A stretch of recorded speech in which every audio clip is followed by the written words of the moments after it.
এটা খোকন লস্করের মটরের ক্ষেত, সুন্দর সারিবদ্ধ এবং অনেক বড় বড় গাছ, সবুজ ভরপুর, অনেক ফুল আসছে।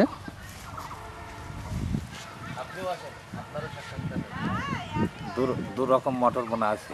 দুই রকমের মটর না? হ্যাঁ, একরকম ওই যে পাটনায় মটর। আচ্ছা আচ্ছা, আপনি ওই ভিতরে যান। এর ভেতরে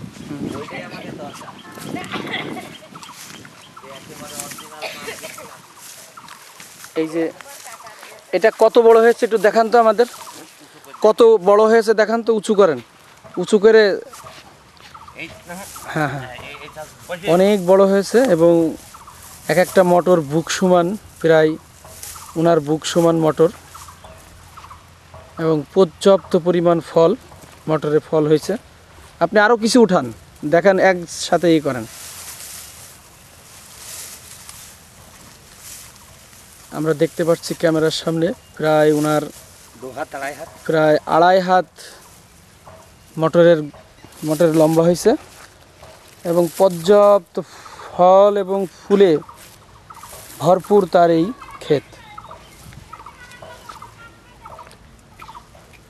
আপনার পুরো নাম কি?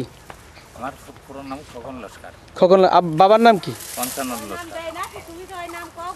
ও, তা আপনি এই এক্সপার সার কার কাছ থেকে নিয়েছেন? আমি এই মাজেদ বাবাদের কাছ থেকে নিয়েছি। মাজেদ বাবাজির কাছ থেকে নিয়েছেন? হ্যাঁ। কতদিন আগে ব্যবহার করছেন? এ ধরেন আমাকে দিয়েছে কার্তিক মাসের থেকে শুরু করেছি ওনার কাছ থেকে নিয়ে। আচ্ছা আচ্ছা। এই গমের খাতে করেছি, মটরের খাত করেছি, অন্যান্য রসুন, লাল শাক, পালং শাক, মিষ্টি কুমড়া, তারপরে আপনার ওই ঝাল বাগুনের কয়টা গাছ ছিল তাতে দিয়েছি, লাউ গাছে দিয়েছি। তো এতে আপনি কোনো রাসায়নিক সার বা কোনো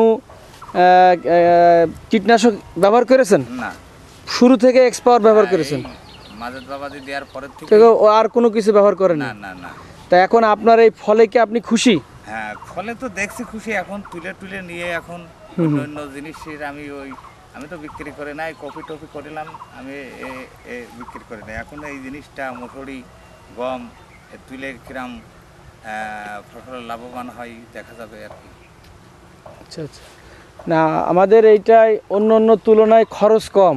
তা যদি খরচ কম হয়, ফলন বেশি হয়, তাহলে কি আপনার জমি ভালো হবে না? নিশ্চয়ই ভালো হবে, ভালো হবে নিশ্চয়ই। না?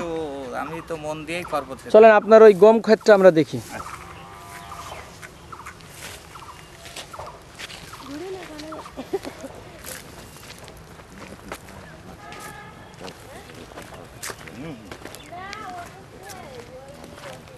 এটা হচ্ছে খোকন লস্করের গমের ক্ষেত, অত্যন্ত পুষ্ট দানা এবং সারি সারি গম আমরা দেখতে পাচ্ছি। এখানে কোনো ধরনের কীটনাশক, কোনো ধরনের কেমিক্যাল উনি এ পর্যন্ত ব্যবহার করে নাই।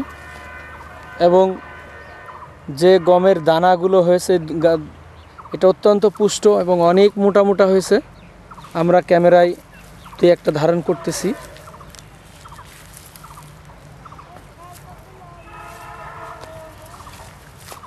এবং গম হয়তো কিছুদিন পরেই অলরেডি গমগুলো পেকে গেছে, যেটা কৃষক কিছুদিন পরেই ঘরে তুলবে।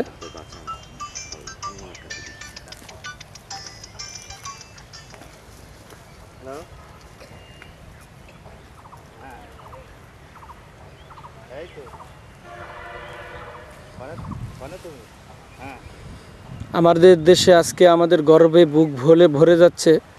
আমাদের দেশ রাসায়নিক সার এবং কীটনাশক বাদেই আমরা এই অভিহিত সাফল্য, অভিহিত সুন্দর এই ফসল আজকে কৃষক ঘরে তুলতে পারবে।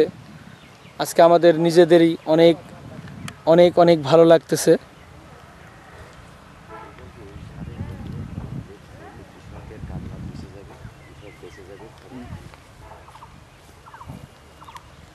আজকে আমি সরজীবনে অনেক জায়গায় গিয়েছি, শুনছি কৃষকের দুঃখের দুর্দশার কথা।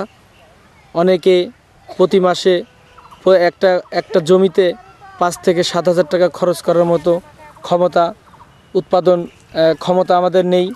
এবং এই 5-7 হাজার টাকা খরচ করে কৃষকের উৎপাদন খরচ ওঠে না। তাই আজকে কৃষক সবাই বলতেছে যে আমরা এই এক্সপাওয়ার সার ব্যবহার করব। এবং আজকে আমরা সরজমিনী সেই ঢাকা থেকে এই ঝিনাইদহের প্রত্যন্ত অঞ্চল কালীগঞ্জ উপজেলার খড়িখালি গ্রামে আমরা সরজমিনে আসছি। সেই আমাদের এই জমির মালিক, এই জমির চাষি, ইনার নাম খোকন লস্কর। ইনি আজই অত্যন্ত খুশি আমাদের সাথে কথা বলার জন্য। সে অনেক আগ্রহী এবং সকাল থেকেই বসে আছে আমাদের সাথে কথা বলার জন্য এবং আগামীতে এই মাল তারা কিভাবে পাবে তার জন্য। আমরা এখন খোকন লস্করের গমের ক্ষেতে আমরা কথা বলতেছি। আপনি এই গমে কতদিন আগে দিয়েছেন? এ গমে আগে আপনার ধরেন এই 18-20 দিন আগে দিয়েছি, 20 দিন।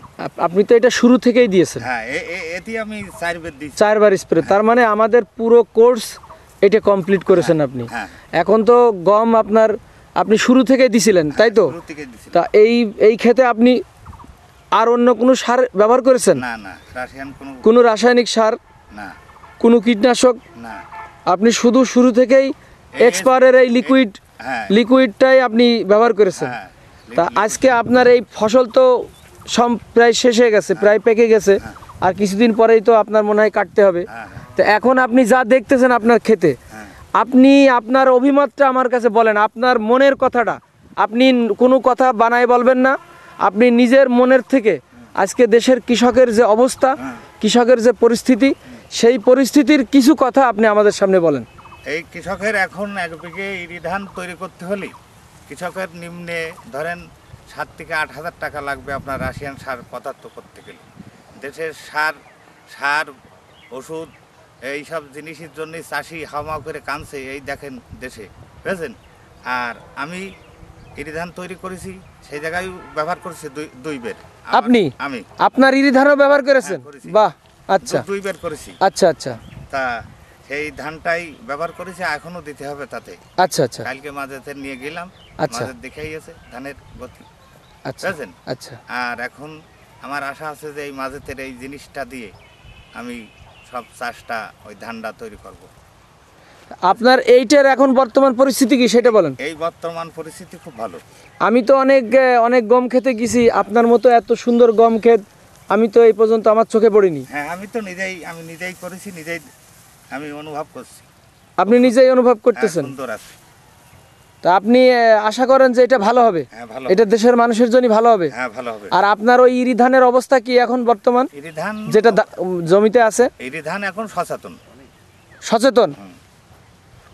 ওটা কি এখন ভালো অবস্থায় আছে না খারাপ অবস্থায় হ্যাঁ, আছে? ভালো। আপনি আমাদের কাছে সত্যি কথা বলেন। ভালো, আমি নিজেই তো করেছি। আচ্ছা ভালো, চলেন যাই সেখানে। আচ্ছা, আমরা যাবো, ওইখানেও সরজমিনে যাবো। হ্যাঁ। আচ্ছা, আপনার অনেক ধন্যবাদ। হ্যাঁ।